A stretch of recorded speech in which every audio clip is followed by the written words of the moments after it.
unlocking answers to your most sought-after questions. What's in the Knowledge Vault today? You can safely fix a dryer drum that won't spin by unplugging the dryer first to avoid electrical shock. Start by checking the drive belt and motor for damage. If you're unsure about mechanical or electrical repairs, it's safer to call a professional to avoid injury or further damage.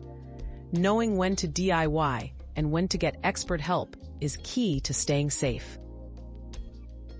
Your daily dose of discovery ends here, but the journey of learning never stops. Subscribe and join us again for more answers tomorrow.